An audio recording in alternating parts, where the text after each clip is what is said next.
Good morning India. मैं हूं आपकी दोस्त और आज की होस्ट वृंदा। अगर आप प्लान कर रहे हैं एक ऐसी इन्वेस्टमेंट जो दे सकती है आपको फ्रूटफुल रिटर्न्स के साथ एक ग्लोबल एड्रेस भी, तो मैं लेकर चलती हूं आपको एक ऐसी लोकेशन पे जो बनने जा रही है इंडिया की largest business, commercial, financial and recreational hub.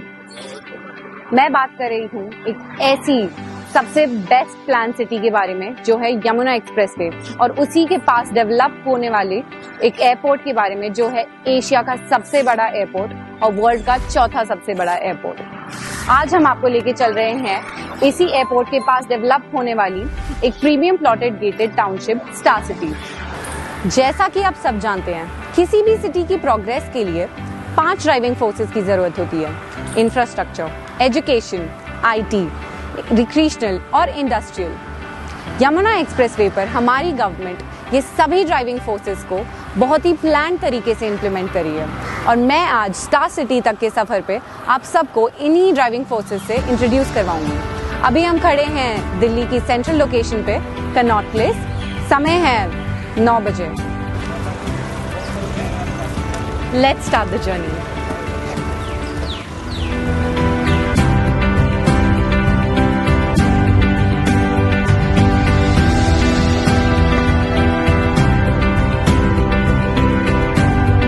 Guys, अब हम पहुंच चुके हैं अक्षरधाम। तो आप मेरे पीछे देख सकते हैं द फेमस अक्षरधाम टेम्पल, और ये रोड सीधी जाती है टू नोएडा। राइट साइड में मेरे आपको दिख रहा है जैसे कि फेमस अक्षरधाम टेम्पल है, और लेफ्ट वाली रोड जाती है सीधा गाजियाबाद टू मेरठ। अब हम नोएडा एंटर करने वाले हैं। यहाँ सामने है गौतम बुद्ध का स्टैचू, विच सिंबलाइजेस कि हम नोएडा एंटर करने वाले हैं। अब हम नोएडा एंटर कर चुके हैं और मेरे लेफ्ट साइड पे है फिल्म सिटी। ये वही फिल्म सिटी है जहाँ पे बहुत सारे अच्छे मीडिया हाउसेस सिचुएटेड हैं।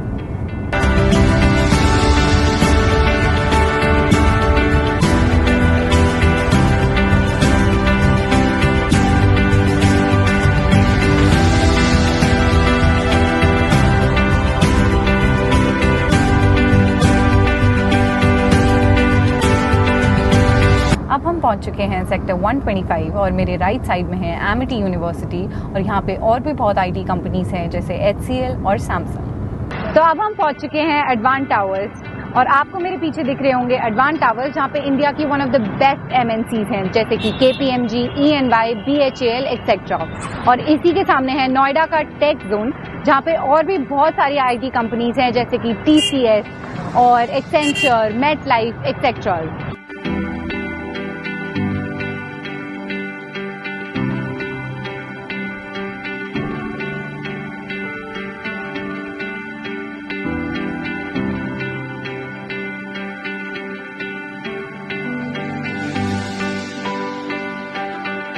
हाय गाइस, तो अब हम पहुंच चुके हैं 0 पॉइंट ऑफ यमुना एक्सप्रेसवे, और यहाँ पहुंचने में हमें सिर्फ लगे हैं 50 मिनट्स ओनली। और ये इंडिया का बेस्ट रोड है। ये है 21 feet elevated from the ground, और इसमें 8 लेन्स हैं। ये हाईवे हमें सिर्फ 165 किलोमीटर्स में आगरा पहुंचाता है, और इसमें लिमिटेड एग्जिट्स हैं, and one of the major exits is Noida international airport. तो जैसे कि मैंने आपको बताया था जर्नी के स्टार्टिंग में कि एक शहर को प्रोग्रेस देने के लिए चाहिए होती हैं 5 ड्राइविंग फोर्स। तो अब बात करते हैं पहली ड्राइविंग फोर्स के बारे में, जो है इंफ्रास्ट्रक्चर। इस शहर का इंफ्रास्ट्रक्चर है बेस्ट कनेक्टिविटी, और इस शहर की कनेक्टिविटीज डिफाइन करती हैं बेस्ट रोड, बेस्ट रेलवे और बेस्ट एयरपोर्ट। यमुना एक्सप्रेसवे में आगे आने वाले टाइम पे along with the roads, green belts, connecting roads और टू और मेट्रो, रैपिड रेल, मोनोरेल सब चलेंगी।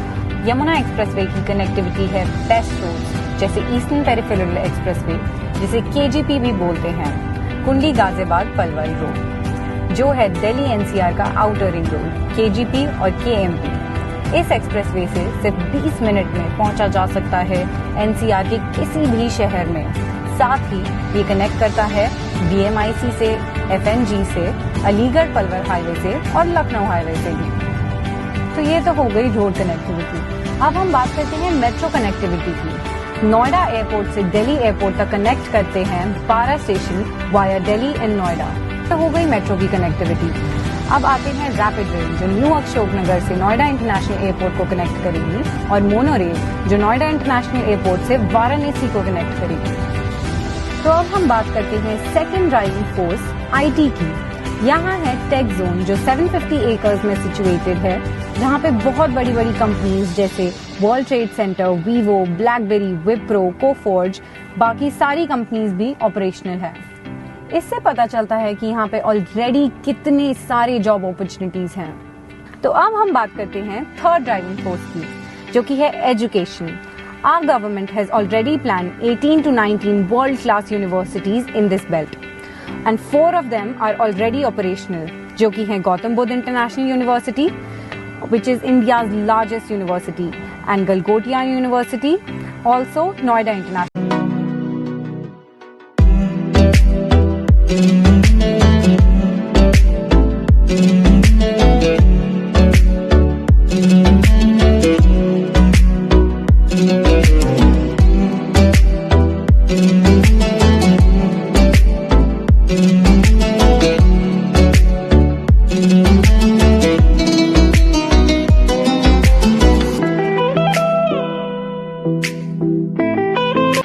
करते हैं फोर्थ ड्राइविंग फोर्स, जो है रिक्रिएशनल फोर्सेस की। इसके लिए यहाँ पे है F1 track, international cricket stadium और नाइट सफारी की। यहाँ का फॉर्मूला 1 ट्रैक इंडिया का पहला F1 और वर्ल्ड का 12th F1 ट्रैक है। नाइट सफारी यहाँ पे ऐसी बनेगी जैसे कि सिंगापुर की नाइट सफारी है, जो कि यहाँ पे बहुत सारी जॉब्स क्रिएट करेगी। तो गाइज, अब हम आ चुके हैं एशिया के सबसे बड़े एयरपोर्ट पे, जो कि है नोएडा इंटरनेशनल एयरपोर्ट। इसका एरिया 6200 हेक्टेयर है और ये डिवाइडेड है 4 फेजेस में। फर्स्ट फेज का कंप्लीशन नवंबर 2024 तक कंप्लीट हो जाएगा। कैन यू इमेजिन कि यहाँ पे 2 साल बाद तक फ्लाइट्स उड़ने लग जाएंगी। इस एयरपोर्ट को बना रहे हैं ज्यूरिख इंटरनेशनल एयरपोर्ट, जिसके एक्सपीरियंस हैं वर्ल्ड्स बेस्ट एयरपोर्ट्स बनाने के। ज्यूरिख के साथ टाटा भी इस एयरपोर्ट पे काम कर रहा है। फेज 1 की कंप्लीशन लगभग 6000 करोड़ में पूरी होगी और पूरे एयरपोर्ट की 4 फेजेस की कुल लागत 30,000 करोड़ है। माननीय नरेंद्र मोदी जी ने फाउंडेशन स्टोन 2021-25 नवंबर को रखा था। फेज 1 की कंप्लीशन के बाद 1.20 करोड़ पैसेंजर्स एनुअली ट्रैवल करेंगे और 4th फेज की कंप्लीशन के बाद लगभग 7 to 8 करोड़ पैसेंजर्स ट्रैवल करेंगे। इस एयरपोर्ट पर बनने जा रहा है इंडिया का पहला एयरक्राफ्ट सर्विस सेंटर और ट्रांजिट हब। एयरपोर्ट के पास ही आ रही है इंडिया की 3rd फिल्म सिटी, जो बन रही है 1000 एकड़ में, जो एयरपोर्ट के साथ ही कंप्लीट हो जाएगी। साथ ही बन रहा है इंडस्ट्रियल हब, जिसमें गवर्नमेंट ने प्लान की है toy city, furniture city, logistic park, electronic city, defence corridor, medical device park, handicraft city, handloom centre, apparel city, leather park. Patanjali लेकर आ रहा है सबसे बड़ा फूड प्रोसेसिंग यूनिट और आयुर्वेदिक पार्क। यहाँ अब तक 1921 domestic and international companies invest कर चुकी हैं, जैसे Vivo, BMW, Tata, hero, Apple, Microsoft, Amazon and many more. When it comes to social infrastructure, star city के पास नियर बाय डिस्टेंस पर है petrol pump, Kailash hospital, local market, school, banks, public transport और भी other facilities.